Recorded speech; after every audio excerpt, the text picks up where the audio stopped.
इस समय भाजपा और समाजवादी पार्टी की सीधी लड़ाई चल रही है, तो वहीं बहुजन समाज पार्टी अपने वजूद से लड़ रही है। ऐसे में नए नायक के तौर पर मायावती को चुनौती देते हुए चंद्रशेखर आजाद उर्फ रावण लगातार आगे बढ़ रहे हैं। बीते 2 बार रावण पर हुए हमले रावण को उत्तर प्रदेश की राजनीति की धुरी पर नया आयाम रचने के लिए प्रेरित कर रहे हैं। 2027 के विधानसभा चुनाव में रावण की बढ़ती ताकत के कुछ ऐसे रहस्य हैं जो धीमे धीमे सामने आने लगे, जिसको लेकर ये कह पाना मुश्किल है कि 2027 आते आते बहुजन समाज पार्टी में कहीं अचानक कोई बहुत बड़ा बदलाव न देखने को मिले और रावण की पार्टी आज़ाद समाज पार्टी माया से 100 कदम आगे न चली जाए। इसी बात को लेकर लगातार रावण मेहनत कर रहे हैं और निश्चित तौर पर 2027 में कुछ नया रचने की तैयारी कर रहे हैं। रावण को लेकर इस समय सत्ता के गलियारों में तमाम तरह की चर्चाएं जोर हो चली हैं। अब देखना ये है कि कैसे रावण आगे बढ़ रहे हैं। तो अब इस रिपोर्ट की शुरुआत करते हैं।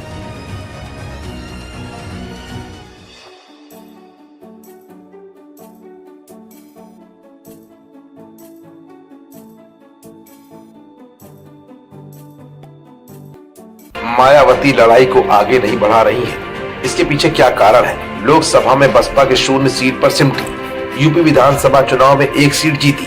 कई राज्यों में बसपा के वोट शेयर में आई गिरावट भी मायावती के लिए अच्छे संकेत नहीं है। बसपा के गिरते हुए शेयर से पता चलता है कि लोगों का पार्टी पर से ही भरोसा उठ गया है। साथ ही कांशीराम की ओर से लाए गए मूल कैडर को नेतृत्व ने बाहर कर दिया है।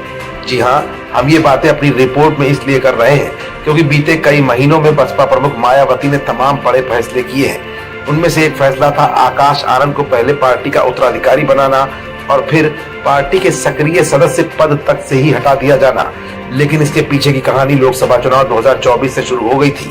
इधर मायावती के प्रतिद्वंदी के तौर पर चंद्रशेखर आजाद नगीना सांसद चुने जाते हैं। उनका जनाधार दिनों दिन बढ़ता जाता है और माया की पार्टी बसपा का जनाधार दिन ब दिन गिरता जा रहा है। ऐसे में सवाल ये भी उठने लगे हैं कि 2027 आते आते विधानसभा चुनाव में क्या आजाद समाज पार्टी का कद इतना बढ़ जाएगा कि मायावती का कद चंद्रशेखर आजाद उर्फ रावण के आगे फीका पड़ने वाला है? कहीं ऐसा तो नहीं कि आजाद समाज पार्टी बहुजन समाज पार्टी का अब एक नया ऑप्शन बनने वाली है?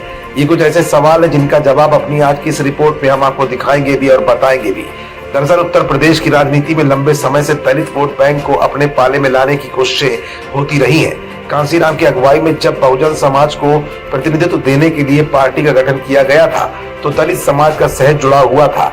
दलित वोट बैंक लगातार बसपा से जुड़ता रहा, लेकिन 2007 के यूपी चुनाव में मायावती ने बसपा की दलित राजनीति को सर्वजन से जोड़कर सत्ता तो हासिल कर ली, एक बड़े दलित वर्ग का भरोसा खो दिया।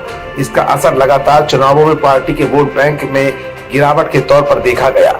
इसके बाद बहुजन वोट बैंक को पाले में लाने की कोशिश लगातार समाजवादी पार्टी, भारतीय जनता पार्टी, कांग्रेस और अन्य क्षेत्रीय दलों की ओर से की गई, लेकिन कोई इस पर पूरा दावा नहीं कर पा रहा था।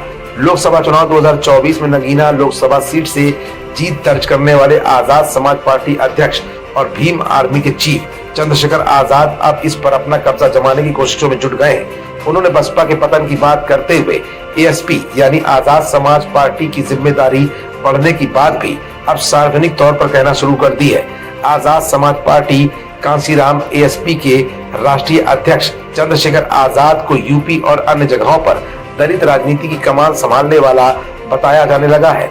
मायावती की अगुवाई वाली बीएसपी के उभरते प्रतिद्वंदी के तौर पर अब इस समय रावण देखे जा रहे हैं। दरअसल इस सच के पीछे छिपी कहानी ये भी है कि बसपा और बहन जी ने यूपी में 4 बार सरकार बनाई, 3 बार गठबंधन में और 1 बार अपने दम पर सरकार बनाकर सत्ता की चाबी हासिल कर ली। बावजूद इसके जिस मिशन के लिए कांशीराम ने बसपा बनाई थी वो अभी तक पूरा नहीं हुआ। दलितों पर सामाजिक और आर्थिक अत्याचार होते रहे। कांशीराम ने यह भी कहा था कि सामाजिक और आर्थिक बदलाव लाने के लिए सत्ता और मिशन हासिल होने तक आंदोलन जारी रहना चाहिए। शायद मायावती का वो मिशन फीका पड़ गया और चंद्रशेखर आजाद को इस समय आगे निकलने का भरपूर मौका मिलता दिख रहा है। शायद यही वजह है कि चंद्रशेखर आजाद इस समय न सिर्फ दलित बल्कि समाजवादी पार्टी के पीडीएफ फॉर्मूले में से ए यानी कि अल्पसंख्यकों को भी अपने साथ लाने में जुट गए हैं। फिलहाल 2027 के विधानसभा चुनाव में चंद्रशेखर आजाद उर्फ रावण की पार्टी आजाद समाज पार्टी मायावती की पार्टी के पतन का पूरा फायदा उठाने की फिराक में है।